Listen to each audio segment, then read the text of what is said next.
Okay, so although I'm sure most of you, by nature of being here, at least think that there's some merit in him, I think that any course such as this one, given the controversy surrounding his name, ought to begin by simply asking the question, why study Nick Land?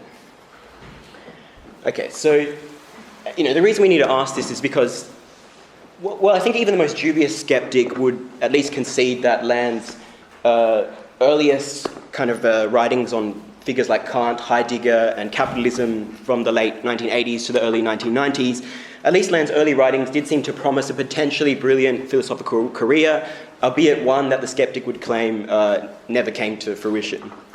And, this is because, the skeptic would argue, Land seemed to just abandon serious academic philosophy when he resigned from his lectureship at Warwick University in 1998 after publishing only one monograph and a handful of academic book chapters, articles, and essays.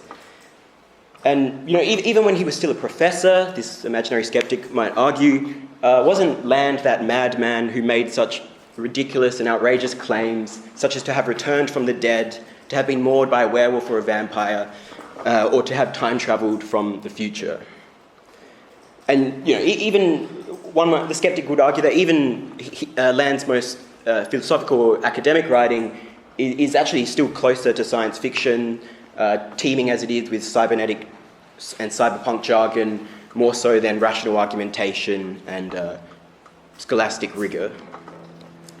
And, between 1997 and 2003, Land was also, again, according to this skeptic, the leader of the quasi-cult calling itself the Cybernetic Culture Research Unit, which seriously devoted its efforts to seemingly occult absurdities such as H.P. Lovecraft's Cthulhu mythos, Aleister Crowley's Kabbalistic numerology, not to mention even more absurd and fringe interests such as UFO conspiracy theories and secret societies of quasi-Illuminati assassins, right? So, and ultimately, wasn't it precisely these kind of esoteric practices combined with Land's own self-professed drug abuse in worship of what he called the amphetamine god, wasn't it this that ultimately led to him at the turn of the century to become, by many accounts, clinically insane? And then after falling off the institutional grid of sanity and academic respectability, the skeptic would go on, didn't Land only reappear in Shanghai at the turn of the century, only to produce rather obsequious propaganda for Deng Xiaoping and the Chinese Communist Party? And even particularly now, isn't he just simply another alt-right internet troll who's blogging about his hatred for democracy and odes to capital's most authoritarian tendencies seem only fit to garner the respect and interest of the most contrarian and reactionary spheres of 4chan and Reddit, right? So in other words, what the skeptic is arguing is that what could be more absurd than for us to be here now and devote an entire course to study someone who seemed to so readily abandon real academic erudition in order to side with the occult and with capital, someone, who for all we know might be actually clinically insane, right? So this is the case against him. Okay. Now, despite living on the margins of academic acceptability, really just on obscure hyperlinks on the web, I want to insist, and this is going to be a theme throughout the course, I want to insist that Land is of interest to us because he is far more influential on contemporary philosophy, political theory, and culture than this skeptic might imagine. Land's charisma, his, as we'll see, extremely heterodoxical thought, and his very singular compositional prose style were all able to kind of influence and infect many figures who would go on to have become prominent figures in their own right. So just to give a couple examples of that. So in philosophy, for instance, Land taught former Warwick University students Ian Hamilton Grant and Ray Brassier, two of the four founding figures of speculative realism, perhaps one of the most audacious contemporary continental philosophical movements in its quest to rid philosophy of anthropocentric biases. Land's kind of rather meteoric impact can also be seen in the art world, and particularly the British art scene, particularly through figures like Orphan Drift, Jake and Dino Chapman, and Steve Goodman, who's better known as Code 9, and Reza Negarestani as well, all of whom use different artistic forms and different methods in an effort to liberate art from its humanist prison by trying to find aesthetic escape routes which lead to what Land will call the inhuman outside. And Land is also really the key influence on accelerationism, perhaps one of the most ambitious contemporary political theories in its attempts to appropriate and repurpose techno-capitalist processes as a prelude to radical social change. So these are figures like Mark Fisher, Nick Cernak, and Alex Williams. And several cyber feminists have also drawn on Land's concepts, probably most directly. Luciana Parisi has used Land directly in her theory of future technology's ability to abstract sex from reproduction as a form of feminist liberation. There are many other examples, but these are just a couple of key examples of Land's influence.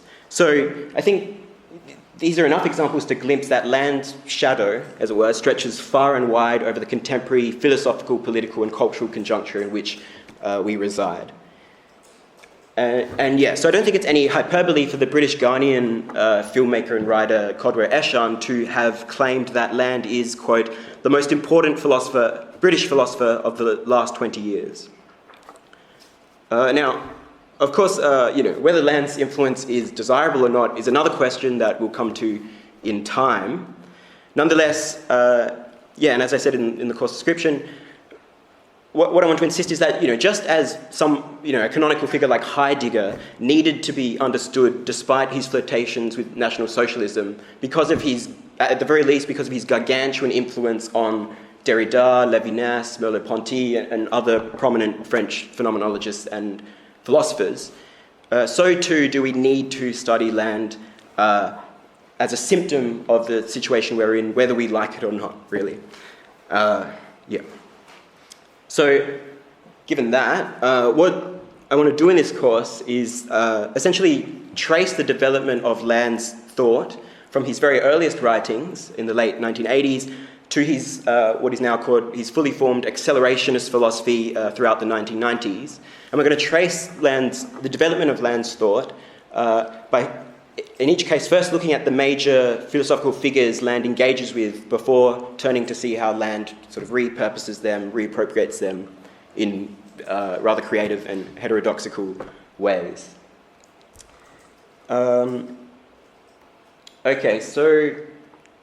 the first class today, we're going to look at how Land's philosophy first emerges by critiquing both capitalism and what he sees as capital's Kantian ideologues for masking the reality of our mortality by projecting anthropocentric values such as stability, homeostasis, and order onto what is actually an indifferent and perhaps even hostile cosmos. I won't go through. Well, if you want an anticipation of the other weeks, just have a look at the course description. I won't go through each week now.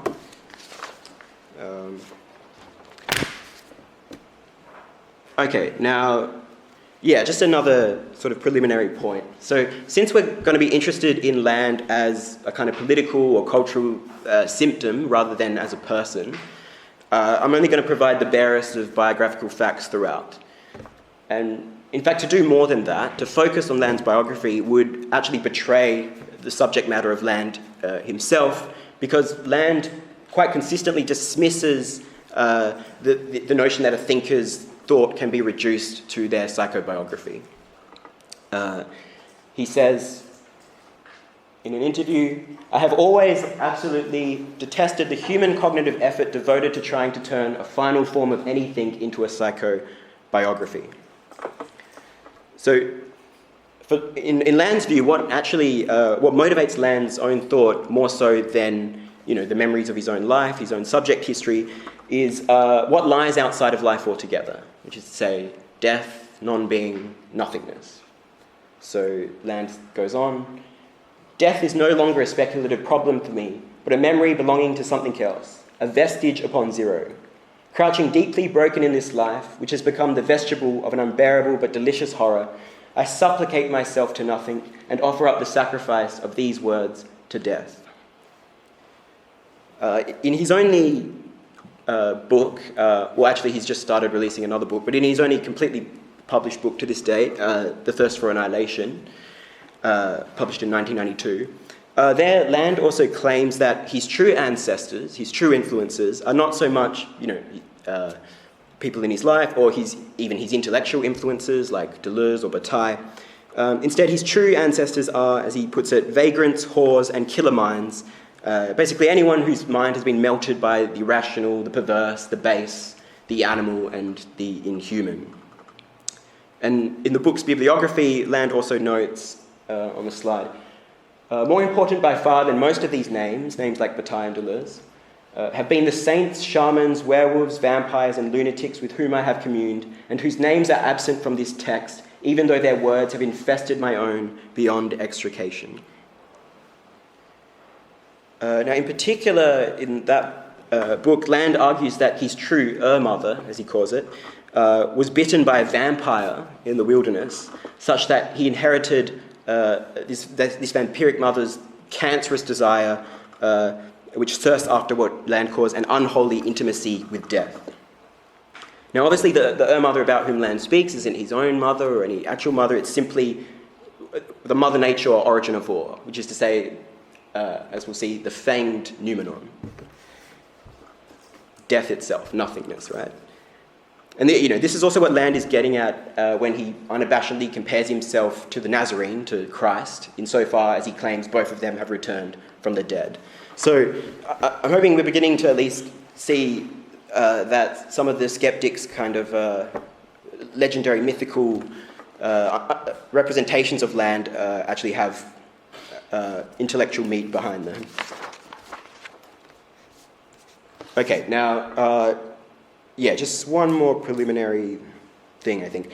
So I think it's worth noting that although Land consistently employs the first person, at least in the early works, the I, he qualifies that the ideas and arguments he's presenting are not so much his own as they are supposed to be impersonal expressions, bites, wounds, and aromas and tastes of death itself. So he says, I indulge myself intolerably, although I is also Bataille's je, the French I, because it is not his or anyone's. To the objection that the third person might be a better form, a less egocentric and hence more appropriate form to articulate Land's critique of human narcissism, Land sort of bites back and says that while neither the third person or the first person are perfect for his purposes, the third person is more problematic than the first person because it gives a false sense of clinical neutrality, a false sense of objective bird's eye view, which Land associates with what we'll see are the dogmatic metaphysicians who mask their own prejudices and predilections behind an aura of objective rationality. So in other words, the third person betrays these dogmatic thinkers' arrogance that humans are able to assume an objective bird's eye perspective on things without our ego, ourselves, dragging us down to a limited, swampy perspective. So this is what Land means when he says, it is remarkable how degraded a discourse can become when it is marked by the obsessive reiteration of the abstract ego, mixing arrogance with pallid humility. So, this is why Land proposes to stick to the first person and present the I in his writings, if only to be able to constantly confront the I with its own decimation. So he goes on, the I is not to be expelled, but submitted to sacrifice. So, as we read Land and study him, we should therefore remember that for Land, if not necessarily, for us, for Land at least, his prose is only expresses what he himself thinks to the extent that he's able to align his thought and commune with, this thoughtless realm of non-being, of death and nothingness itself. Okay, so yeah, as I said, in light of Land's critique of psychobiography's kind of pathologizing tendencies, I'm only going to present a very bare minimum of facts needed to trace the trajectory of Land's accelerationist thought. So, but yeah, I think it's just worth noting real briefly that, you know, he was born in 1962 in Britain, and in fact, all that Land himself ever says of his adolescence in his writings is that he was always a proud atheist. And this is because he claims that even at a very young age, he grasped that humanity was nothing for him but a sickness, a glitch, a mere speck of dust in the desert of reality. He says, in Thirst for Annihilation, he says, "I have not been a theist for a single second of my life. Nothing could be more alien to me because nothing is more obvious than the fact that humanity, far from being a creation, is a disease." Okay, so growing up, Land went on to study continental philosophy at the University of Sussex and then Essex, where he was, by all accounts, a rather precocious and brilliant student. After completing his doctorate with a dissertation on Heidegger's reading of the Austrian poet George Trakl that we'll look at next week, Land accepted a lectureship at Warwick University in the late 80s. And, you know, it was really at Warwick University where he would garner a rather renowned reputation for, you know, a charismatic and penetrating, if extremely unorthodox, interpretation of philosophy as well as pedagogical methods over the next 10 years before resigning in 1998. But yeah, to go back, so in 1988, Land published his first article entitled "Kant, Capital and the Prohibition of Incest, a polemical introduction to the configuration of philosophy and modernity." Now, as we'll see, the references that Land cites throughout the essay attest to the fact that he was already quite well versed in thinkers as diverse as Kant, the French anthropologist Claude Lévi-Strauss, Marx and Engels, Nietzsche, French feminists like Irigaray and Monique Wittig, and many others. So, yeah, basically, what can capitalism, Kant, incest, structural anthropology, French feminism, Nietzsche, and Marxism all have in common? So that's what we're going to spend the next hour unpacking. Oh yeah, it's worth noting that so each week is sort of broken up into two parts. So the first part corresponding to the two readings, the key readings. So the first part's called Insurrections of the Other. Yeah, and there's also just a note on the course readings actually. So I should probably point out that some versions of the readings that I've uploaded are from different editions than the ones listed in the course description, so they therefore have different page numbers. So if in doubt, if you're trying to figure out what to read, go by the chapter and section titles rather than the page numbers in the course description. Yeah, and whether you read, you know, one key reading or both key readings before or after, or no key readings, that's entirely up to what you consider, you know, most helpful. Yeah, these lectures are going to aim to be kind of as tabula rasa as possible. Yeah, so that's entirely up to you. And the recommended readings are just there to indicate the best place to go to start off with if you want to explore further what we talk about in the corresponding lecture, right? So, yeah, just okay. So, all right, let's get into the first part.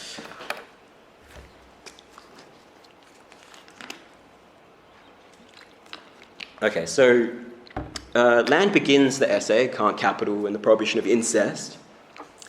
He begins it by arguing that we can only really come to understand the dynamics of class, race, and gender oppression in modernity by taking South Africa's apartheid regime as a kind of microcosm, a metonym, or what Land calls a recapitulation of the world in miniature.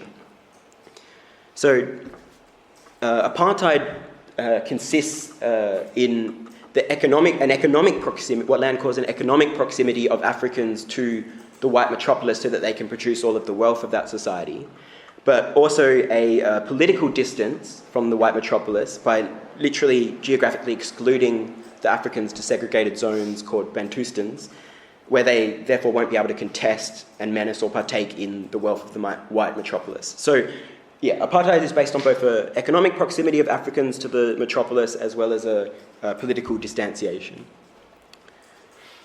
Now, although the advanced industrial Western countries more or less eventually condemned apartheid, emphasis on eventually, Land argues that the West's exploitation of a third world labour force essentially is based on the same model of appropriating the labour power of other peoples while excluding those people from partaking in the wealth produced.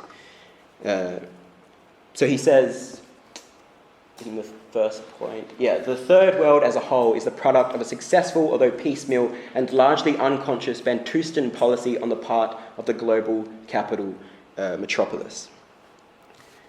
Now, here, Land draws on what is essentially a Marxist account for why the nation-state is a logical and natural consequence of modern capitalist dynamics. So, what Land essentially argues is that, and this is very Marxist, essentially, he argues that capitalism's ideal that there would be no resistance to market relations is what Land calls an impossible fantasy.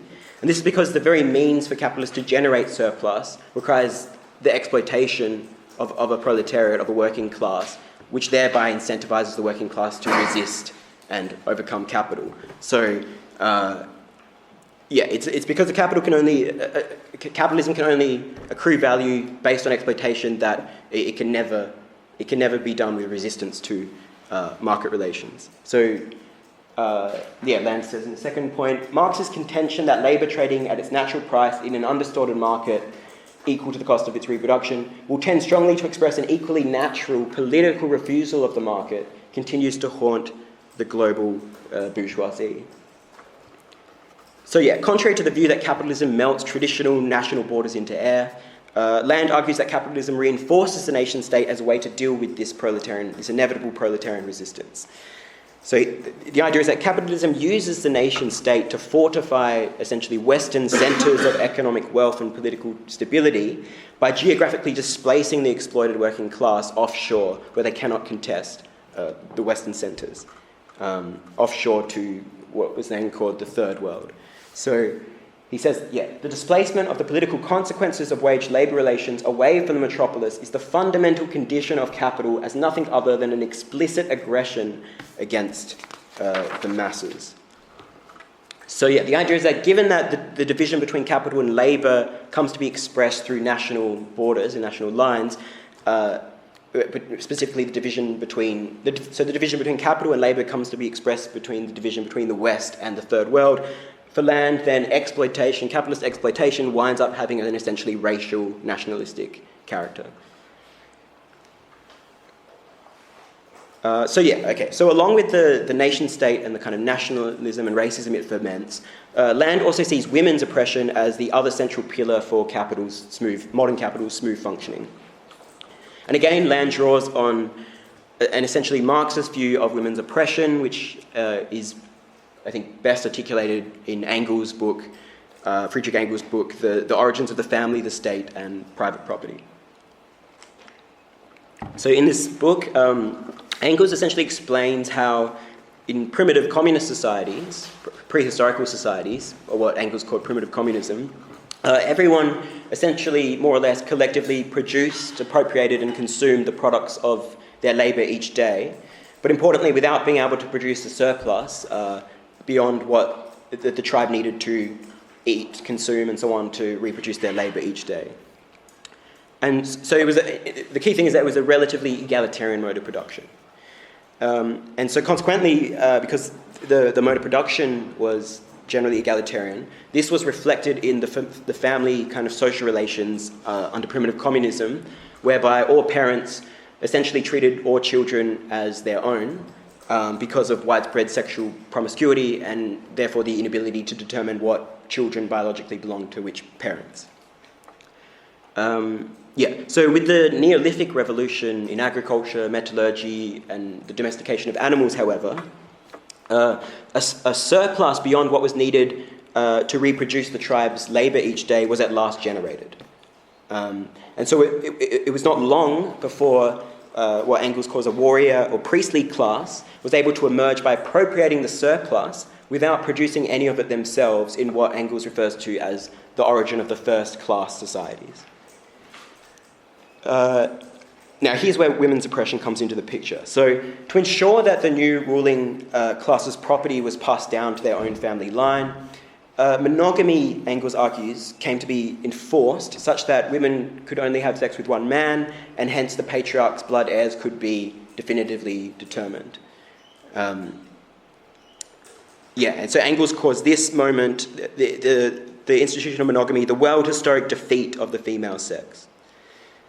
So it's from there on this account that women were kept in seclusion, only really permitted to communicate with each other, and used as commodities to be married off to other ruling families. And this is what Land is getting at when he refers to women's oppression as a mechanism to achieve what Land calls the stability or identity of the male line.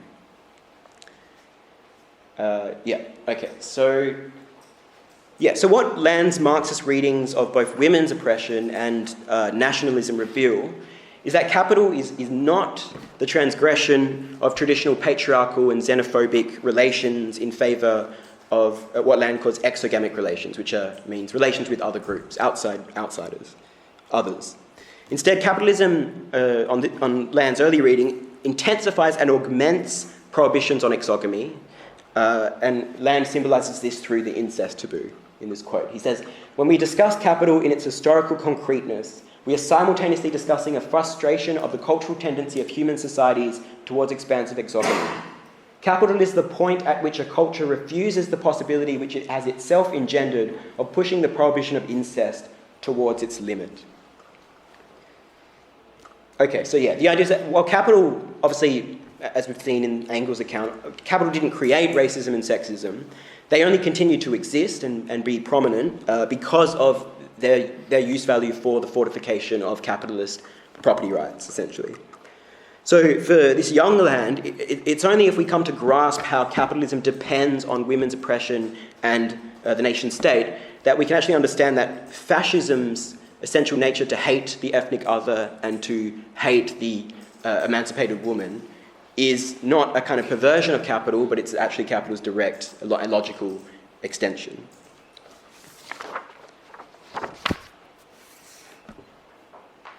Okay, so after, in the essay, after having kind of outlined the driving motor of capital as this kind of enforcement of sameness against exogamy, against alterity, through ethnic xenophobia and sexual repression, Land then turns to critiquing what he sees as the key philosophical or even ideological expression of these capitalist dynamics, which he thinks is most clearly articulated by Immanuel Kant's transcendental idealism. Now, this next kind of part, we're going to go through Kant now for like 15 minutes or so, and this part's going to be the densest and most technical, and so we're going to start technical, and then in coming weeks break it down. Bear with me. If you don't follow it, or if you're not that familiar with Kant, that's fine. I'll encapsulate the key points after. If you're really finding it confusing, just try to think of it as that what Kant is doing is essentially writing the greatest horror story ever written, that led figures like Kleist to kill himself and Schopenhauer to advocate self-destruction and suicide as the highest ethical ideal. So, it might seem boring, but it's going to be traumatic, okay? So, let's see how it goes. Okay, so Kant opens his first critique of pure reason, published in 1781, by lamenting the fact that whereas the natural sciences seem to be constantly progressing in terms of their knowledge of the world, meanwhile metaphysics and philosophy seem to be marred in an endless battlefield of contradictory views and inconsistent systems. So what Kant proposes to do is try to revalidate metaphysics upon a new and more solid ground, and he's going to do this through a critique of the older, what he will come to call dogmatic metaphysics. Okay, so Kant begins his inquiry into the very possibility of metaphysical knowledge by observing that essentially all knowledge is comprised of two kinds of judgments, where judgments are propositions linking predicates to subjects. So on the one hand, a priori analytic judgments, as Kant calls them, have their predicates contained in the concept of the subject. So, for example, all bodies are extended is an a priori analytic judgment because the very intrinsic nature of bodies implies extension, where extension means extended in space. Now, what Kant's going to focus on is the other kind of judgment, synthetic a priori judgments. And these are judgments which have to infer the predicate because it's not directly contained in the concept of the subject. So, for example, this is Kant's example. All bodies are heavy is a synthetic a priori judgment because there's nothing about the essential nature of the definition of a body that would suggest that it's heavy. We can imagine bodies are light, right? So this universal claim that all bodies are heavy has to be inferred. So the idea is that synthetic a priori judgments cannot be... we cannot derive them from the contingent objects of our experience, importantly, because they involve universal statements. So I can't use my experience to generalize universally because it's based on a particular finite experience. It has to be a universal statement. So these statements cannot come from our experience. That's the first key point. If all our knowledge purely conforms to objects of experience, empirical objects of experience, then synthetic a priori judgments are impossible. We cannot make these universal statements with validity. So for objective universal knowledge to be possible, objects of experience, for Kant, must instead conform to our cognition, our a priori cognition, as he calls it. So this is what Kant will call his notorious Copernican turn of re-envisioning objects as revolving around our cognition rather than our cognition as revolving or conforming to objects. So the way Kant puts this, he says, if intuition has to conform to the constitution of the objects, then I do not see how we can know anything of them a priori. But if the object, as an object of the senses, conforms to the constitution of our faculty of intuition, then I can very well represent this possibility to myself. So the idea is that for Kant, it's only if he can show that metaphysical knowledge derives from a priori, or what he will also call transcendental grounds, through which objects are given to us, that he's going to be able to revalidate metaphysics. And so in the next section of the critique, called the Transcendental Aesthetic, Kant begins by considering the transcendental conditions for the possibility of metaphysical knowledge by beginning with the way that we are first affected by objects through sensibility, right? Now, far from sensibility referring to the sensible world in itself, or the external physical world, or something like that, for Kant, sensibility denotes what he calls the pure forms of intuition before any concrete sensations emerge, because it's precisely through these forms of intuition that sensations can emerge in the first place. So for Kant, there are two forms of sensibility, space and time, and the fact that all of our sense is given in terms of space and time is demonstrated, at least to Kant's satisfaction, by the fact that space and time are not empirical objects that we are drawn from experience. Rather, they're the ground through which all objects of experience emerge and presuppose. So in other words, whereas we can think of objects in space and time as not existing, particular sensible objects, we cannot imagine space and time as not existing. We cannot imagine a sensible space without precisely space and time. The way that Kant puts this in not so helpful jargon is that although time and space are empirically real, they are also transcendentally ideal because space and time are the conditions for all objects of experience, but conditions which arise from the mind rather than from the world itself. So in the transcendental logic, Kant goes on to argue that while sensible intuition gives us particular objects of experience, we can only think them and therefore develop propositions and veridical knowledge about objects through what he calls the categories of the understanding. So in other words, just as there are no concepts without sensible objects to think, so is there no knowledge of those objects without concepts. So the necessary categories of or rules of the understanding for Kant are formalized by the logic of his day in terms of our faculty of judgment, again, where judgment is that which links predicates to subjects. Kant identifies 4 general types of judgments, each of which has 3 parts, as you can see on the table on the slide, but it's not really important, like for our purposes, it's not crucial to go through those in detail. The key point is that it's the concepts essentially synthesize particular objects of experience under rational rules and norms. So this is the concepts. Their key function is synthesis, and so Kant says in the quote, "By synthesis in the most general sense, I understand the action of putting different representations together with each other and comprehending their manifoldness in one cognition." Yeah, so it's through this synthesis of judgment that we develop as many categories of the understanding as there are judgments, as we can see on the right-hand side of the table. But again, it's not crucial to go through these in detail. So Kant then goes on to provide what he calls a transcendental deduction of this synthesis, this process of synthesis, in order to guarantee those concepts' objective validity. And he's going to do this by showing that these concepts arise a priori before all contingent objects of experience. Because again, they're that through which objects of experience can appear at all. So to this end, Kant has to note that there are 3 key faculties of the mind at play here. And they're sense, imagination, and apperception. So firstly, sense is that which creates what Kant calls the synopsis, which is basically, it creates a sensible manifold out of the objects of experience. So for example, a chair or something that's made up of different sensible impressions. It turns it into a manifold. That's the role of sensibility. So then imagination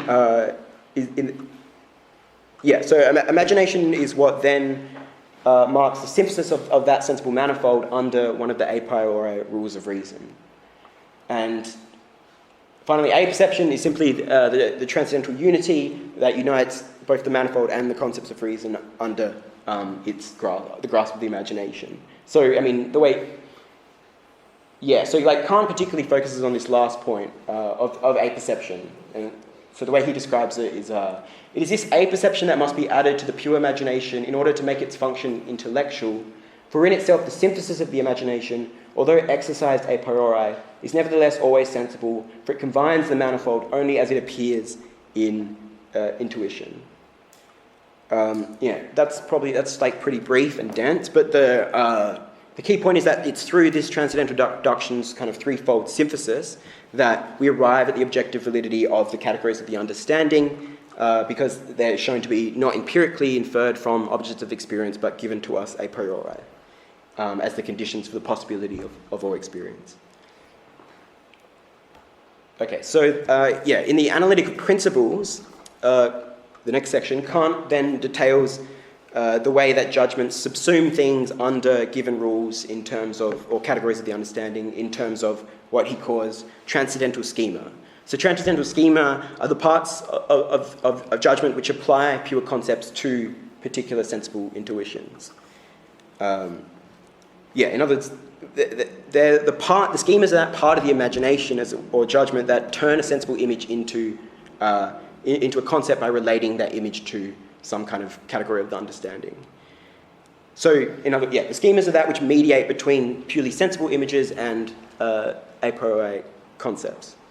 So the way Kant puts this, he says, the schema of a pure concept of the understanding is something that can never be brought to an image at all, but is rather only the pure synthesis in accord with a rule of unity, according to concepts in general, which the category expresses, and is a transcendental product of the imagination. Okay, again, just to note, the table of judgments brings about 4 possible schema for synthesizing a sensible manifold under a concept, but again, they're on the slide that you can refer to at another time if you want, but again, they're not essential for our purposes here. Okay, now we're getting to the key point, at least for land. So at this stage, Kant argues that perhaps the crucial consequence of the fact that metaphysical knowledge is derived from our a priori concepts of the understanding is that we cannot think of objects as what Kant calls things in themselves or noumena beyond the bounds of what he distinguishes as possible experience or phenomena. So, in other words, we can only think of things such as they appear to us through the mediation of our mind, not as things are independently of our mind. So in Kant's own terms, he says, from this deduction of our faculty of cognizing a priori in the first part of metaphysics, there emerges a very strange result, namely that with this faculty we can never get beyond the boundaries of possible experience. So in other words, although we can think of this concept of things in themselves as that which lies outside of all experience, we cannot positively know what those things in themselves are, because our knowledge is limited to possible objects of experience. So he says, Kant goes on, from this arises the concept of a noumenon, which, however, is not at all positive and does not signify determinate cognition of any sort of thing, but rather only the thinking of something in general in which I abstract from all form of sensible intuition.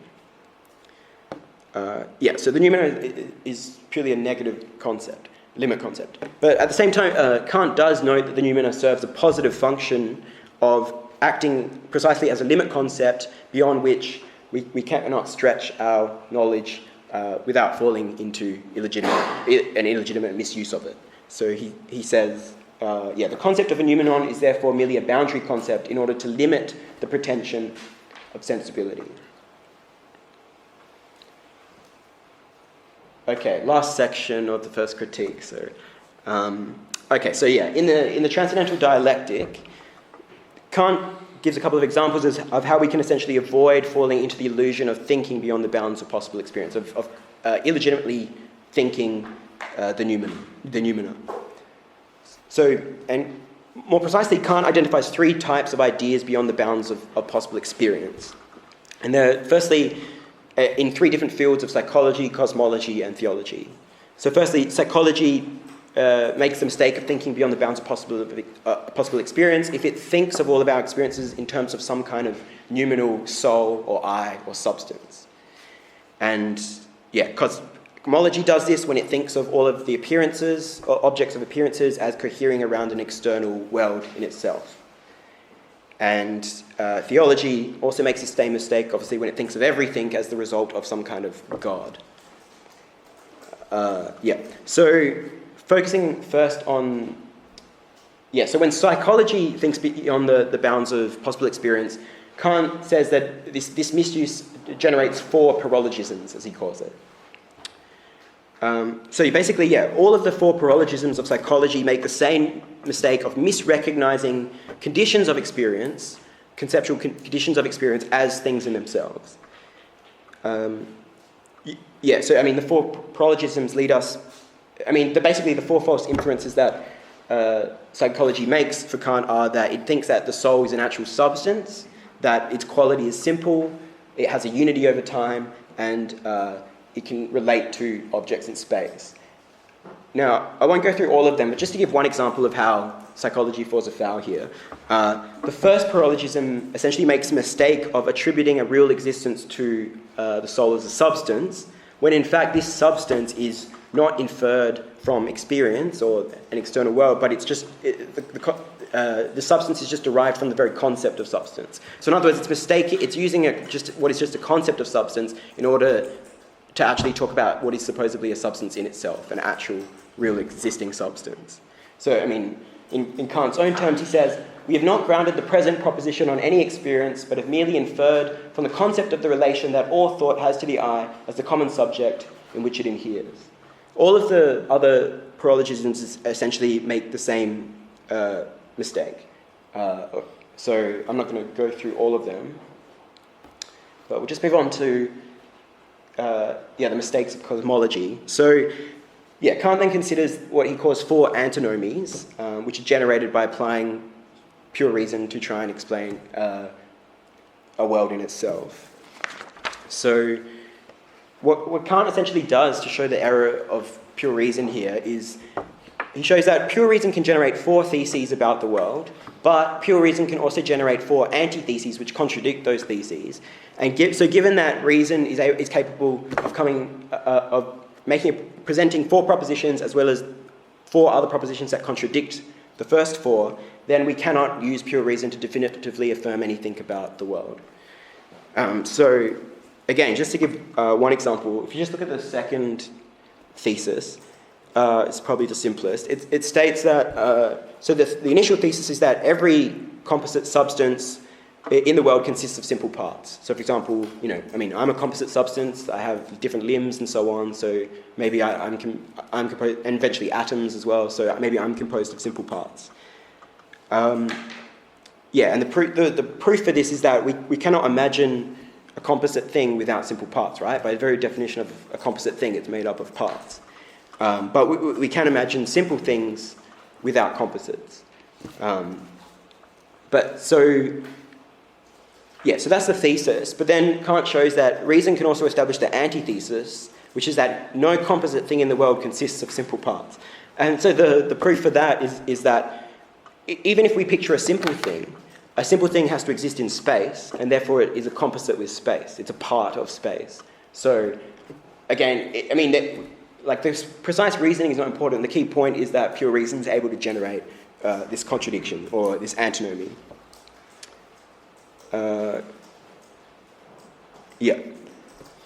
Okay, now finally, Kant addresses what he calls the ideas of reason, or theology. Now, the central idea of reason here is that there is some kind of maximum absolute reality cohering all things, and as this kind of overarching being that encompasses all, it would have to be eternal, self-sufficient, simple, and therefore it's essentially one and the same with the classical notion of God as one, all-encompassing, the origin of all, simple, and so on.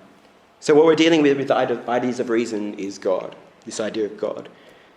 Now, Kant identifies three inadequate proofs for the existence of God that pure reason can generate.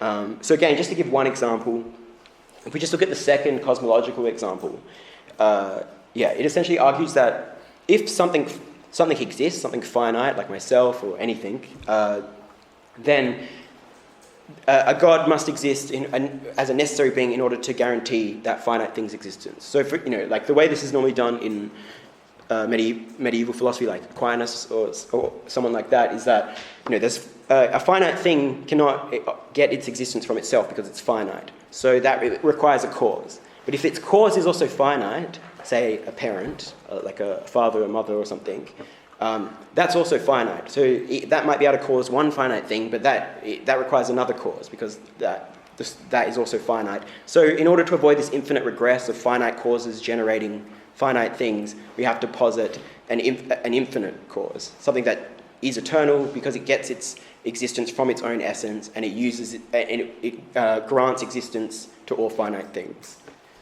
That's the kind of classical form, basically Thomas Aquinas' form of the cosmological argument.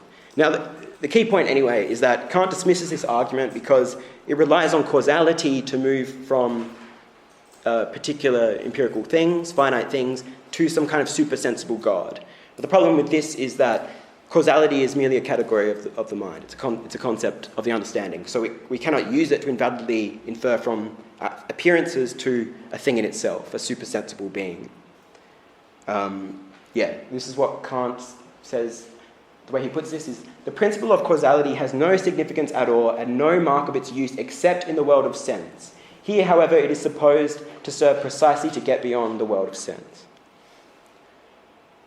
Okay, that was a bit of a whirlwind, kind of a dense whirlwind, but so the final point is that Kant concludes the first critique by suggesting that we have to have the discipline, that's his term, the discipline to restrain our knowledge to judging only things as they appear to us, not voyaging out beyond the limits of possible experience. Okay. All right, so now certainly Land has no qualms at all with Kant's critique of dogmatic metaphysics, just as he has no issue with the way that capitalist modernity melts and annihilates the old feudal regime into air, right? The trouble for Land with Kant is that essentially he basically threw out the metaphysical baby with the dogmatic bathwater. In other words, what Land takes issue with is a crucial consequence of the fact that all our metaphysical knowledge is derived from the understandings a priori concepts. That is, we can no longer grapple with objects as things in themselves beyond the phenomena of possible experience. So, for Land, Kant jumped from just decimating dogmatic metaphysics to prohibiting tarrying with Noumena at all, whether it be in dogmatic terms or not. So, again, for Land, after Kant, it's basically only through the transcendental subject's preconceived concepts of the understanding that what Land will call alterity or Noumena can appear to us, but it only appears to us as conceptual, so it's no longer really alterity or Noumena. So Land's basic point is that all that Kant is going to be able to say about things in themselves is that we cannot say anything about them. That's the problem. So the way Land puts this in the first quote on the slide, he says, "The paradox of enlightenment, then, is an attempt to fix a stable relation with what is radically other, since insofar as the other is rigidly positioned within a relation, it is no longer fully other. This aggressive logical absurdity reaches its zenith in the philosophy of Kant." Okay, and worse still, Land even suspects at times that Kant actually imagined that the Noumena was not even really out there in some kind of realm in itself. Rather, Land suspects that Kant thinks the Noumena is merely posited as this limit concept that's posited by reason. So it's reason. It's not even actually a thing in itself. It's actually just a concept of a thing in itself generated by reason. So if that's the case, then inside and outside, subject and nature, phenomena and Noumena, are not really two distinct realms. Rather, the outside, the Noumena, nature, is just merely generated through the subject's own antinomies and contradictions. So Land goes on. Kant still wants to say something about radical alterity, even if it is only that it has no relevance to us. Yet he has deprived himself of the right to all speculation about the nature of what is beyond appearance. The vocabulary that would describe the other of metaphysics is itself inscribed within metaphysics, since the inside and the outside are both conceptually determined from the inside. So on Land's initial account here, Kant is essentially the humanist philosopher par excellence, because he prohibits cognizing a noumenal reality outside of any phenomenal relation to us, and he's able to prohibit the thinking of this noumenal reality on the grounds that any thought about things in themselves, independent of thought, is a performative contradiction because we're thinking it. So, we can try and think a thing in itself, but by nature of thinking it, then it's no longer a thing in itself. It's a thing for us. So, at least at this stage, we haven't finished looking at the first essay, Kant and Capital, but at this stage we can see that the key point is that what Land's critique of Kant, I think, shows us is that Land's key concern throughout all of his works will be to liberate this a kind of radical noumenal alterity from the conceptual prison in which the concepts of our experience have ensnared it.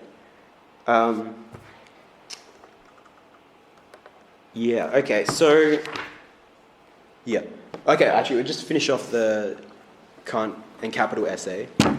So, in another work called The Groundwork for the Metaphysics of Morals, Kant details his notion. So we've looked at pure reason, and Kant also develops a notion of practical or moral reason.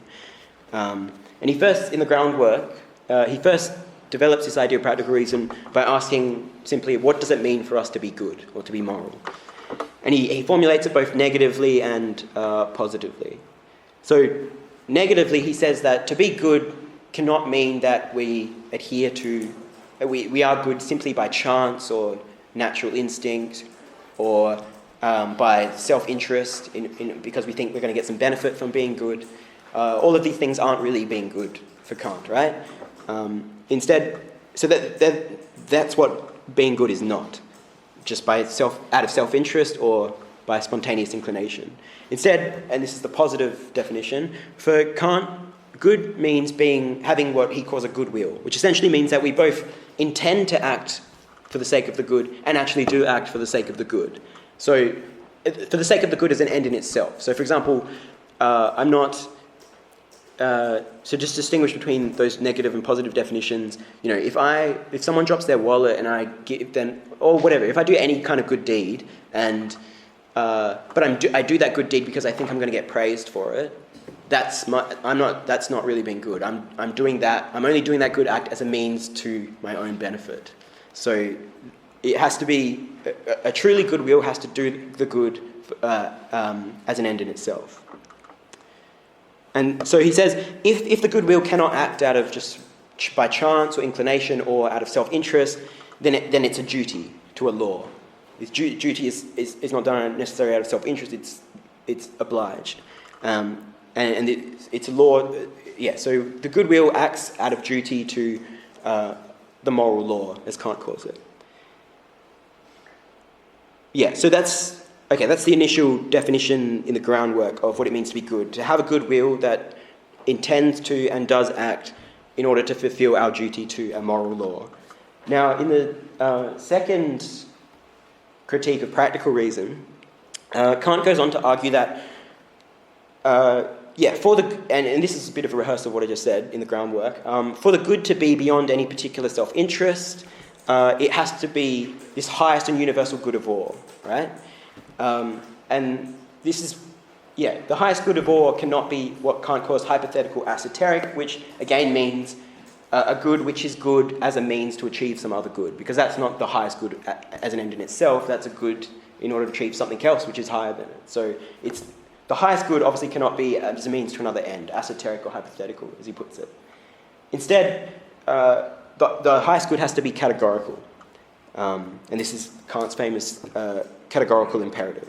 So, according to the Kant's categorical imperative, essentially what the imperative suggests we do is that we ought to act not only in certain situations, but in all situations, categorically, meaning that we should act in such a way that we could will our action, in any case, to be universally enacted by all. So the way Kant puts it, he says, act only in accordance with that maxim through which you can at the same time will that it become a universal law. Why Kant thinks this achieves the universal good of all is that a good someone affirming or acting according to the categorical imperative could not pursue their own self-interest alone to the detriment of others, because then they would be willing that act can be enacted by everyone, and that means everyone could pursue their self-interest to the detriment of others, including the person currently making this wager, right? So, for example, Kant's own example, which is, I think he gives lots of examples that are really helpful, but I think the one that's probably the simplest is that he has this idea, he says that we should not refrain from putting our talents, whatever our talents be, to good use, even if we're in a privileged and comfortable position, because if we're operating according to the categorical imperative, then that would be, and we refrain from putting our talents to good use, that would mean we would be willing for everyone to refrain from putting their talents to good use, and that means we wouldn't be in the privileged, comfortable position we're in. So it's a way, So, it's just a way to ensure that we treat everyone as an end in itself rather than as a means to our own end, essentially. So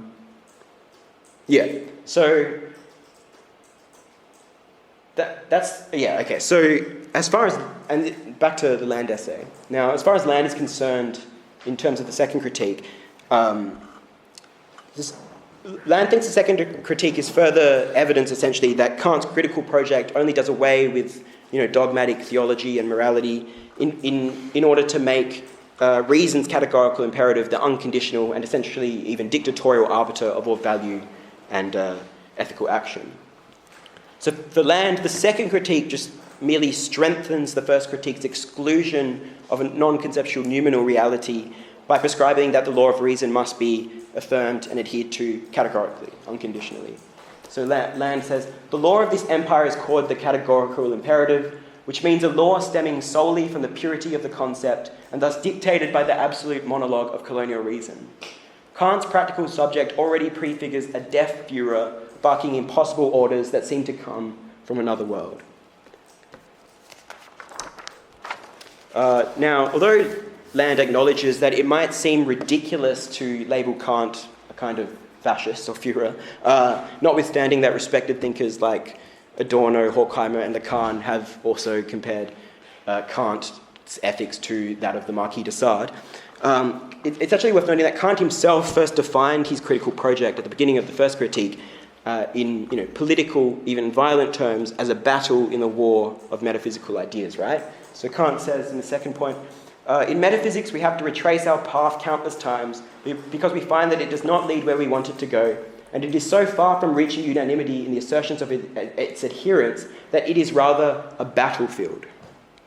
And actually a little later, Kant even at one point compares the way that his project limits thought to the boundaries of possible experience beyond which we should not venture. He compares that critical limitation to the work and the function of the police. So he says, to deny that this service of criticism is of any positive utility would be as much as to say that the police are of no positive utility because their chief business is to put a stop to the violence that citizens have to fear from other citizens so that each can carry on his own affairs in peace and safety. Now, obviously, whereas for Kant these are simply metaphors, Land suggests that they betray the materiality of the proletariat or the third world's submission to capitalist dynamics, and therefore Kant's transcendental idealism is the ideological expression of these dynamics. So Land says, I think it's on the next slide. In other words, so Kant, the way that Kant secludes a truly kind of a truly differentiated noumenon is for Land symptomatic of the way that modern capitalist imperialism registers the other only insofar as they facilitate the circulation of capital through the trade of third world labour. So Land says, Kant's object is thus the universal form of the relation to alterity, that which must of necessity be the same in the other in order for it to appear to us. This universal form is that which is necessary for anything to be on offer for experience. It is the exchange value that first allows a thing to be marketed to the Enlightenment mind. So, in other words, much as capital needs the other, or the dominated other, as a condition for the possibility of its surplus extraction, so does Kant maintain the transcendental subject by way of a limited and controlled object, which is only ever engaged with through the subject's own a priori concepts of reason. So, as Land will put it in The Thirst for Annihilation, a couple of years later, it seems as if Kant only sought to do away with dogmatic metaphysics' anthropomorphization or conceptualization of the noumenal heavens, only so as to ultimately maintain that very anthropomorphic order when sceptical secular reason seemed to threaten it, precisely by co-opting sceptical secular reason in the name of the dogmatic. So he says, it's a long quote, but it's pretty important. So Land says, like Luther, Kant was forced into conflict with an institution steeped in tradition with which he would have been happier to conform if only it was strong enough to keep the barbarians at bay. But whilst atheists such as Hume threatened to wash everything away, the Pope spawned bastards and Christian Wolff pontificated absurdities. There was only one answer: revolt in the service of the establishment. And the revolt, once began, was carried through with a steel dedication. What was also common to both of these reluctant reals was the renewed vitality that they breathed into the antique institutions they engaged. Within a few years of Luther, the Jesuits, after Kant, Hegel, Catholicism and metaphysics both were born. After all, fear is the passionate enthusiasm for the same. So, just again, simply put, far from assassinating God, it would seem that all Kant really wanted to do was resurrect him under the secular name of reason, right? Okay, now according to Land, the only subject capable of resisting these capitalist dynamics would have to be, again, what he calls exogamic, in the sense that this subject would have to both constitute capital while also being repressed by capital and therefore having an incentive to break with it. So he says the forces most unambiguously antagonistic to this grotesque process are exogamic, or less humanistically exotropic, the synthetic energies that condition or surplus value and yet coexist with capital only under repression. Now, as we saw earlier, given that class relations are geographically and sexually mapped along racial and gender lines, it is obviously then going to be oppressed women and the third world that have the power to disrupt the patriarchal, nationalistic dynamics upon which capital depends. Now here, Land actually favours the women's liberation movement over national self-determination struggles. And this is because Land views the oppressed ex-colonies' national liberation struggles as having a tendency to resist the West's global apartheid by asserting their own nation-states in a way which reproduces the very nationalistic, even fascist logic which generated the oppression in the first place. So this is what he means when he says, as soon as a metropolitan society disengages its organisation of kinship and citizenship from its international economic syntheses, it already reveals proto-fascist traits. So instead, Land's going to look to the women's movement as a really alone harbouring the revolutionary potential to disrupt the patriarchal relations upon which capital depends. He says, it is this revolutionary requirement for a spontaneously homeless subversion that gives an urgency to certain possibilities of feminist politics, since the erasure of matrilineal genealogy within the patriarchal machine means that fascising valorizations of ancestry have no final purchase on the feminine subject. Now, as with the fascist tendencies of certain national liberation struggles, Land does warn that patriarchy has attempted to diffuse such threats by liberalising itself and parcelling out, a limited ration of, prestige and social status and emancipation to women. So to effectively smash the capitalist patriarchy then, rather than merely compromise with it, Land argues that we need a virulently revolutionary feminism which cannot be assimilated in any way into, phallocentric capital. He says, the state apparatus of an advanced industrial society can certainly not be defeated without a willingness to escalate the cycle of violence without limit.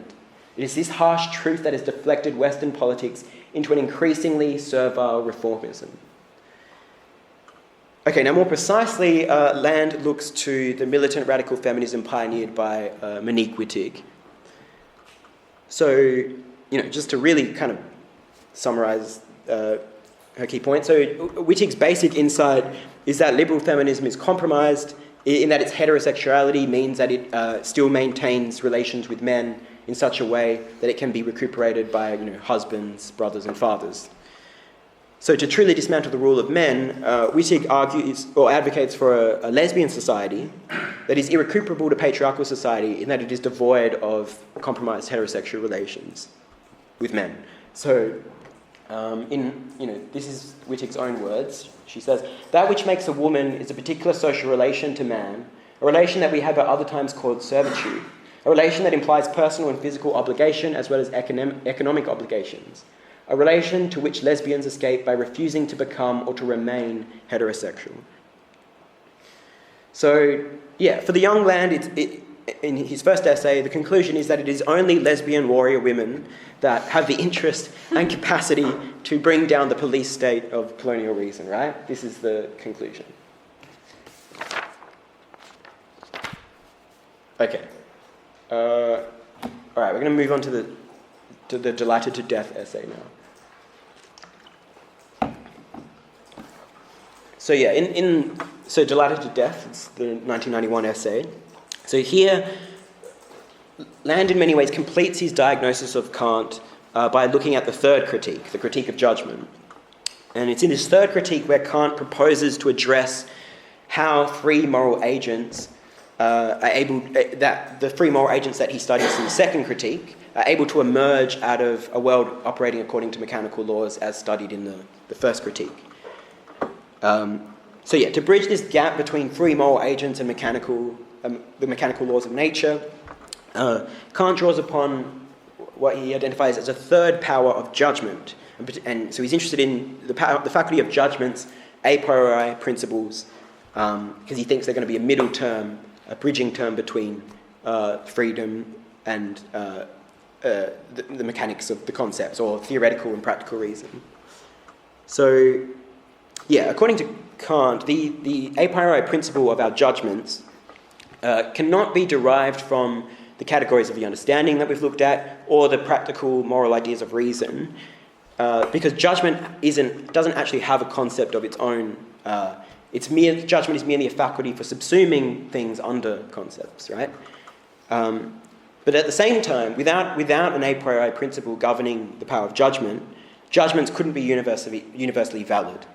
They would have to arbitrarily depend on the contingent objects of experience. So what Kant's conclusion is that we need an a priori concept governing the power of judgment, but it has to be a concept for which there is no determinate content. So, the way he puts this, he says, these rules without which we would have no means of advance from the universal analogy of possible experience in general to a particular must be regarded by understanding as laws, i.e. as necessary, for otherwise they would not form one order of nature, though it be unable to cognize or ever get an insight into their necessity. So, just to kind of rephrase that, basically Kant is distinguishing between two kinds of judgments. So firstly, determining judgments, they're the kind of judgments that subsume things under determinate concepts. So an example is, in the first critique, how Kant was looking at how concepts of the understanding are determinate concepts subsuming sensible manifolds or appearances. But what he's interested here in terms of the principle of the judgments that he's interested in the third critique are what he calls reflective judgments. And their reflective judgments are judgments where only the particular is given without a clear universal principle to ground it. There is some principle to ground it, but we don't know what it is. Okay, so let's break that down a bit more. So in the first part of the third critique, called the Critique of Aesthetic Judgment, Kant explains that we can find such an indeterminate principle for reflective judgment specifically in aesthetic judgments of the beautiful and the sublime. So this is why he's turned to aesthetics. This is what motivates it. Now, judgments of aesthetic taste for Kant are not grounded upon the synthesis of some object under a determinate category of the understanding. Instead, which would make it determinate, but we're talking about indeterminate concepts here. Instead, for Kant, judgments of taste transpire when the imagination assents to the fact that an object seems to confer us some kind of feeling of pleasure by fulfilling some kind of end, some kind of concept, some kind of purpose, but for which we cannot describe. Kant breaks this down into four moments of the aesthetic judgment. So firstly, again, disinterested essentially means that it's not... The aesthetic judgment is not serving some end, such as a determinate concept of reason or some kind of moral idea. It's supposed to be an indeterminate or reflexive judgment, therefore it has to be disinterested. It can't serve some kind of interest. And so that's what... So the aesthetic judgment is disinterested in that sense. The second moment stipulates that the judged object, the object judged as beautiful or whatever, or aesthetically pleasing, must be capable of being experienced as beautiful, as aesthetically pleasing by everyone universally, in order for it to be objectively valid, right?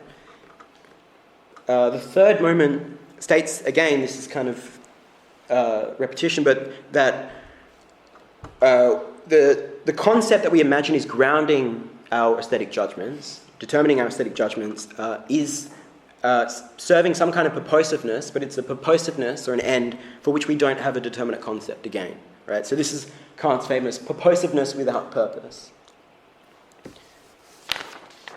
And the final moment holds that the delight or pleasure in the beautiful is considered necessary and universal because it's referring to a concept. It's referring to a universal rule without a concept, like without a determinate content. There's a section in the third critique called the deduction of pure aesthetic judgments, and it's here that Kant further explains that since universal judgments of taste are supposed to be precisely universal for everyone, if they're not to be contingent and subject to skepticism and so on, each of our individual cognitions must be organized in the same way, but must be grounded in the same principle, a priori principle, and Kant calls that a priori principle that we all universally share a common sense or sensus communis. So yeah, it's ultimately this sensus communis by means of which we make judgments of taste. But again, it's not determinate. We can't actually spell it out. So yeah, just to summarize again, aesthetic judgments have four qualities. They're disinterested and universally communicable, and they're disinterested and universally communicable because they're grounded in a purposiveness without purpose or common sense. Okay. Now, in the dialectic of aesthetic judgment, the next section, Kant, again, this is in many ways a restatement of what I just said. So Kant addresses what he calls the antinomy of aesthetic judgment. So that, again, antinomy, remember, has a thesis and an antithesis, and Kant's going to try and find some resolution. So the thesis is that judgments of taste cannot be based on concepts because they would therefore, meaning determinate concepts, because they would not be open, they then would be open to dispute or proofs, when in Kant's view they're just clearly not. Judgments of taste are universal, we can't dispute them. But the antithesis is that judgments of taste are based on concepts, because without concepts they wouldn't have universal validity. They would just arise from the contingent objects of experience. So Kant's solution, as we've kind of already seen in the four moments of aesthetic judgment, is that judgments of taste do refer to universally valid concepts. They're not contingent and arbitrary, they're universal. And they're grounded in a universal concept. But it's an indeterminate concept that we therefore cannot prove. He says, all contradiction disappears, however, if I say, the judgment of taste does depend upon a concept, but one from which nothing can be cognized in respect of the object, and nothing proved, because it is in itself indeterminable and useless for knowledge. Okay, yeah, and it's worth pointing out that the way that Kant solves the antinomy is important for him, because it basically means that Kant points out towards the end of this section that our knowledge of God is also an indeterminate concept. Like, we cannot grasp indeterminate concepts God. Therefore, for Kant, beauty is a symbol of the divine. So for him then, it's this aesthetic judgment, this indeterminate concept that's able to unite practical moral reason, theology and so on, with theoretical reason, with concepts. This is what he means. The beautiful is the symbol of the morally good. Okay. Now, in the second book, called The Analytic of the Sublime, and here I think it's going to get a bit more intuitive leading into next week as well. I think this is going to be a lot more intuitive than what the kind of formal technical stuff we've been going through so far. So, hopefully this helps. Okay, so in the second book of the third critique, called The Analytic of the Sublime, Kant notes that, he begins by noting similarities and differences between the beautiful and the sublime. Now, the key similarity between the beautiful and the sublime is that they are both disinterested and reflective judgments which please universally. But Kant's actually more interested in the differences, and he identifies three key differences between the beautiful and the sublime. So firstly, while beauty delights in the form of an object, the way that an object seems to conform to some kind of indeterminate principle, the sublime is rather some kind of formlessness of the object for which we cannot account. There doesn't seem to be a principle organizing the sublime. Secondly, whereas beauty is comparable to what Kant calls ornamental charm in the sense that it's pleasing, it's pleasurable, the sublime involves negative feelings which seem to be closer to pain. And above all, this is really the key distinction, is that where the beautiful speaks to a certain purposiveness in nature, it seems to serve some end, even if we can't say determinately what that purpose or end is. The sublime seems to mark a disharmony, a disjunction between nature and our concepts. When the sublime object contravenes or ruptures with our power of judgment's capacity to subsume or synthesize it under a principle or concept. Kant says, and Land uses this same quote in Delighted to Death, whereas natural beauty conveys a purposiveness in its form, making the object appear, as it were, already adapted to our power of judgment, that which excites the feeling of the sublime may appear indeed in point of form to contravene the ends of our power of judgment, to be ill adapted to our faculty of presentation, and to do violence, as it were, to the imagination. Keep in mind that Kant uses the term violence for the sublime, because that's going to become important for Land, and it's not his own. The use of that word is not his own. It comes from Kant. Okay. Now, in the analytic of the sublime, Kant gets more specific, and he distinguishes between two types of the sublime. So, the mathematical and dynamical sublimes. So, firstly, the mathematical sublime is invoked at the kind of quantitative magnitude of an object that is beyond any quantitative conceptualization or measure that we can achieve with our reason. So, I don't know, maybe an example, Kant doesn't know about this, but maybe an example would be something like, Cantor's infinite sets or something like that, or Gödel's incompleteness theorem, right? Maybe. And then, on the other hand, the dynamical sublime is the qualitative feeling that we cannot resist some kind of overwhelming fearsome power which appears to be greater than ourselves. But in any case, in both cases, the sublime seems to speak to the failure of the imagination to schematize some kind of overwhelming magnitude or awesome force in nature. Kant says, there is such an absence of anything leading to particular objective principles and corresponding forms of nature that it is rather in its chaos or in its wildest and most irregular disorder and desolation that nature chiefly excites the ideas of the sublime. There's a cliche photo painting of the sublime that I'm sure we've all seen. Okay, now... So now keep in mind that Kant sees nature as not as a thing in itself, right? Not as an external world, but as the sensible manifold generated by our own pure forms of intuition. So given that nature is not out there, it's our own internally generated sensible experience, he qualifies that no object in nature is actually sublime. It's not actually rupturing with our cognition, right? Because the sublime is actually generated within reason. Sensibility is within reason. So for Kant then, his explanation for the sublime is that the sublime is generated by that part of our cognition which cannot be presented in determinate sensible experience, which is to say the ideas of reason. He says here, the sublime cannot be contained in any sensuous form, but rather concerns ideas of reason, which, although no adequate presentation of them is possible, may be aroused and called to mind by that very inadequacy itself which does admit of sensuous presentation. Thus, the broad ocean agitated by storms cannot be called sublime.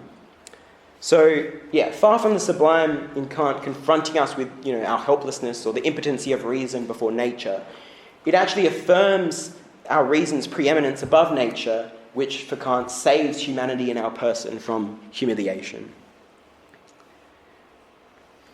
And at the same, remember that Kant said that the sublime can cause negative feelings such as pain and not just pleasure. If it affirms our preeminence, one might wonder why is it painful? And Kant just points out that if the sublime causes us displeasure as well as pleasure, it's because it does require a sacrifice, but it's only a sacrifice of one part of ourselves, the sensible part of ourselves, in the name of another part of ourselves, the ideas of reason. And so Kant concludes that the analytic of the sublime, noting that since both aesthetic judgments of beauty and the sublime seem to speak to these ideas of reason and of God and of moral freedom, these kind of ideas, it's therefore the faculty which collapses the distinction between freedom and necessity and practical and theoretical reason, or practical and pure reason, which was his motivation for the third critique in the first place. Okay. Now, Land opens the Delighted to Death essay with the claim, slightly strange claim, that Kant's basic gesture with his critical philosophy is to limit dogmatic metaphysics' excesses by masochistically constraining the grasp of reason to a limited and more certain horizon of possible objects, right? So he thinks Kant and critical philosophy is a masochism, as it were. And here, Land contrasts Kant's critical project with Descartes, right? So, there's something that might seem very similar between Descartes and Kant, because both involve a skepticism towards the ability of us to have knowledge of ourselves, of the external world, of God, and so on. But there's a key difference, obviously, between Descartes and Kant. So Descartes only uses hyperbolic doubt and doubting all things, the existence of himself and so on. He only uses skeptical doubt as a stepping stone on the way to achieve certain knowledge and absolute knowledge and indubitable knowledge about himself, the cogito, about the world, and about God. So skepticism in Descartes is subordinated to some kind of absolute knowing, as it were.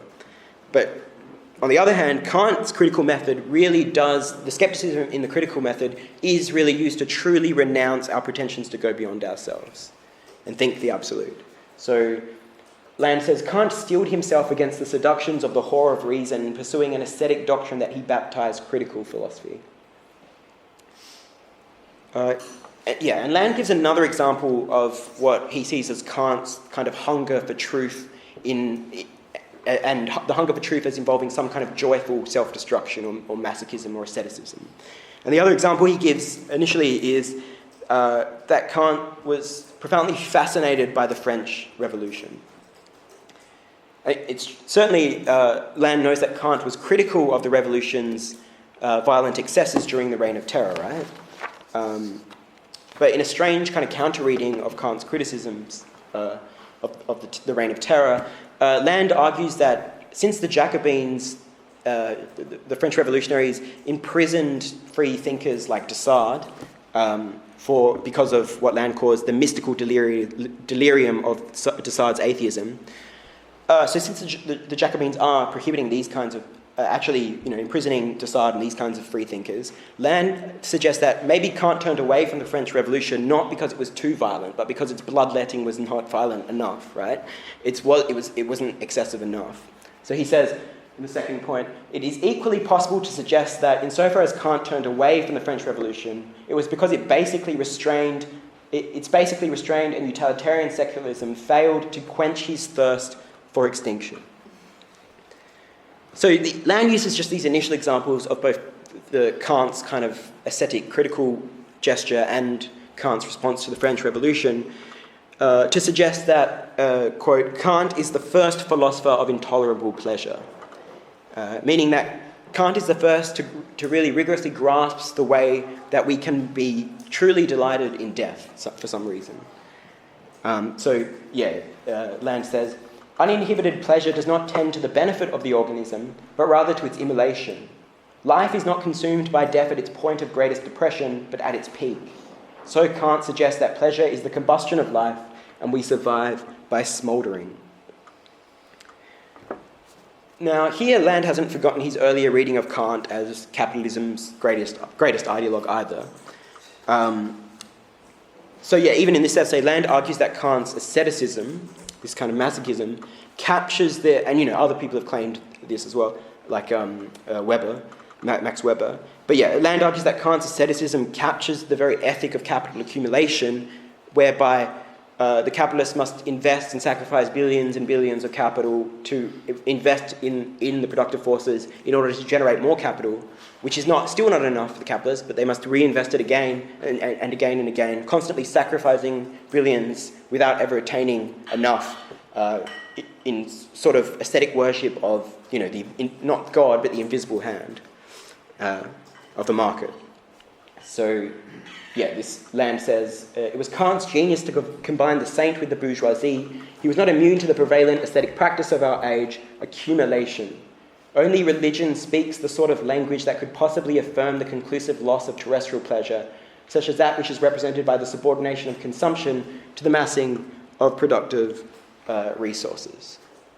So, the idea here is just to say that, just as, or much like the Christian martyrs, endured absolute horror and tortures and so on, and death, out of the hope of achieving some kind of ecstatic, exquisite jouissance in the afterlife, in heaven, so does the capitalist invest and sort of in a very aesthetic way all of their money into productive forces out of the hope of monopolizing the market. So for land and maybe for Kant as well, it's not utilitarian neoclassical political economists like Smith and Ricardo. It's not them that best express the logic of capital accumulation. It's rather the martyr and the aesthetic, right? Okay, so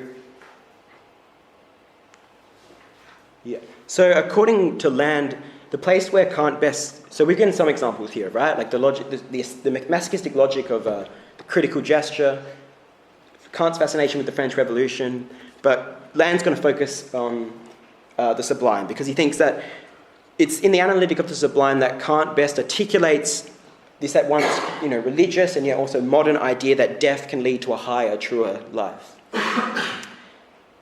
And why the sublime? It's because in the analytic of sublime, that's precisely where Kant seems to acknowledge that some objects of experience do seem to break with our imagination's capacity to schematize them according to concepts of reason. As Land notes, both the mathematical and dynamical senses of the sublime in Kant emerge essentially from the feeling of our own finitude, vulnerability, and inferiority before nature's awesome forces beyond our imagining. He says, the mathematical sublime is associated with the insignificance of the human animal and the dynamic sublime with its vulnerability. So on Land's reading, the sublime speaks to the part of the sensible world over which human reason cannot impose its concepts. So for Land, the sublime is really the one moment in the Kantian system where we can sort of delight in unguarded access to a higher truth, but only by way of the violent scission with our own ego, our own reason. So Land says, Kant's theory of the sublime is concerned with the supernatural delight experienced by the self when it intuits the splitting of itself. It's no wonder that throughout the analytic of the sublime, Kant constantly describes the sublime as generating both horror and sacred awe, as those are Kant's terms. So the idea is that given that Kant seems to suggest that we can partake in the pleasures associated with this horror and sacred awe only at the point where our ego disintegrates, Land ultimately situates Kant's theory of the sublime as what he calls, quote, an extreme point in the history of Occidental mysticism.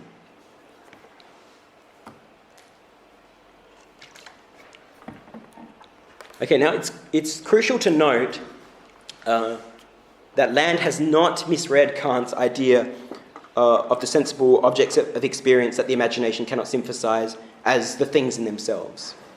So in other words, Land is fully, as we sort of saw when I went through the analytic of the sublime, Land is fully aware that Kant remains fully within the bounds of reason, such that he sees the sublime as resulting from the way that the ideas of reason rupture or in disjunction with the sensible objects of experience, which are also generated by our cognition. So in other words, the Kantian sublime is exclusively generated in thought through this disjunction, this disharmony between the grandeur of reason's ideas and the measly phenomena of experience. So this is what Land's getting at when he says, Kant would have us believe that this sacrificial consumption of animality merely exposes the transcendentally established truth of reason in respect of the body. It would be the confirmation, rather than the generation, of the absolute supremacy enjoyed by the part of us that we share with the angels over the part that we share with the beasts. So, clearly, my point is that Land recognizes that Kant is not saying that sensible objects, such as mountains or oceans or whatever, are sublime in themselves, completely rupturing with our cognition. Rather, those sensible things' very inadequacy to capture the all-encompassing ideas of reason is what gives rise to the sense of the sublime. Okay, so, now despite Kant's intention, of which Land fully acknowledges, to submit kind of our sensible animal part to transcendental ideality, Land persists that Kant cannot help but repeatedly trace a noumenal animality's bite marks on the surface of our transcendental experience. He says,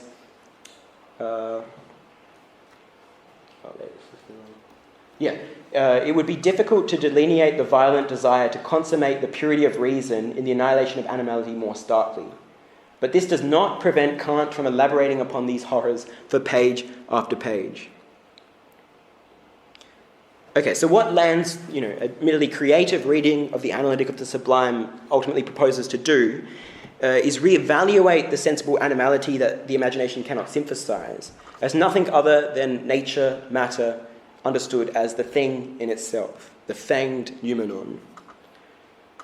So, here opposing Kant's conclusion that the sublime is merely a secondary result of the conflict of our faculties, Land argues that what he calls a materialist reading of Kant towards the issue of his mysticism would reinterpret the sublime as, the real's first principle, as the primal ground of things.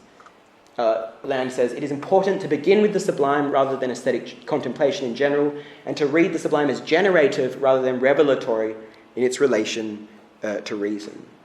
So in other words, the civil war of the faculties is, for Kant, the sublime is a civil war of the faculties, whereas for Land, he wants to see this civil war of the faculties give way to a kind of all-out, absolutely alien invasion that neither sense or the concept can come to terms with.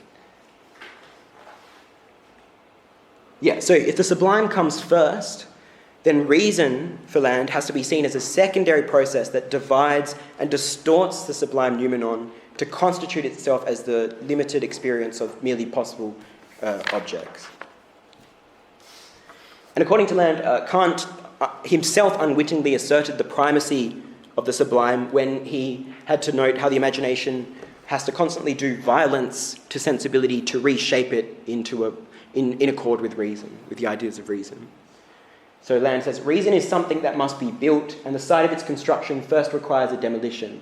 The object of this demolition is the synthetic capability that Kant refers to as the imagination. Here Land just makes a strange analogy with oppressive political regimes. It's just based on like a kind of understanding of oppressive regimes where if a regime is being actively violent and oppressive, that's not a sign of strength, that's a sign of impotency, that it's not able to control its populace. So, as with these kind of secretly impotent and openly oppressive political regimes, Land suggests that the imagination's open violence and hostility towards sensibility in Kant betrays its fear, the imagination's fear that it's going to be too weak and impotent to be able to contain the feral alterity outside it. So this is what Land means when he says, if reason is so secure, legitimate, supersensibly guaranteed, why all the guns? Why all these deductions, demonstrations, and proofs of reason's supreme preeminence over nature? So the bottom line is that the imagination, despite all these deductions and demonstrations, continues to be haunted by some kind of sublime animality whenever the sensible part of ourselves seems to split and exceed our own reason. So Land concludes, the pain resulting from the defeat of the imagination or the animal part of the mind is the tension that propels the mind as a whole into the rapture of sublime experience. Sublime pleasure is an experience of the impossibility of experience, an intuition of that part of the self that exceeds intuition by means of an immolating failure of intuition.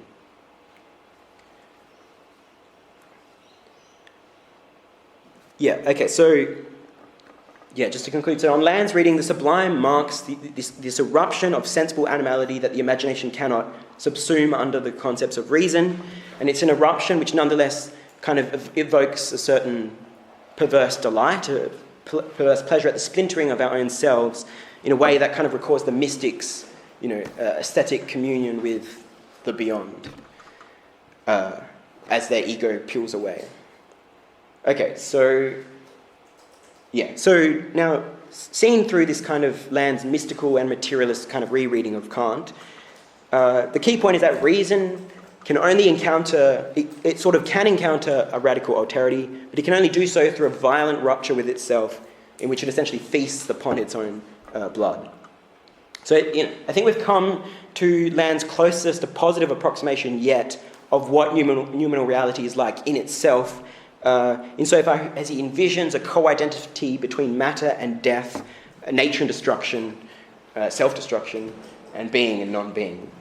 He says, and this is in Thirst for Annihilation, one must first unleash the noumenon from its determination as problematic object in order to glimpse that between matter and death there is both a certain identity and an intricate relation.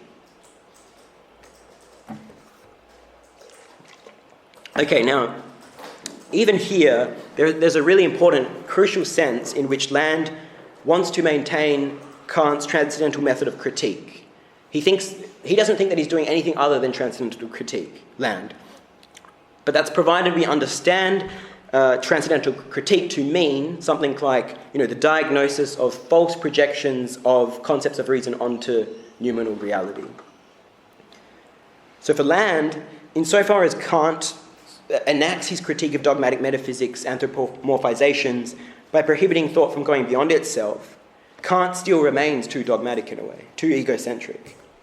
And we've already seen how, this kind of idealist form of Kantian critique can even be seen as a last line of defense against, last line of defense of the very anthropomorphism that it purportedly critiques, by cutting off any legitimate inquiry into the outside. Limiting philosophy and thought to its own narcissistic countenance, its own mirror image. So, what Land proposes to do is uphold Kant's transcendental method, but materialize it. Materialize it by critiquing anthropocentrism from the point of view of some kind of absolute exteriority to thought, which thought could not therefore ever synthesize. So, we've got two kinds of transcendental philosophy on the bottom there. So, Kant's transcendental idealism critiques anthropomorphism by exposing how dogmatic metaphysics conflates phenomena for things in themselves. On the other hand, what Land wants to do, and what he's proposing, is a transcendental materialism which would critique Kant's own anthropocentric vestiges by appeal to a kind of external materiality which thought cannot schematize, it cannot subsume, because that reality would mark nothing less than the complete decimation of thought itself.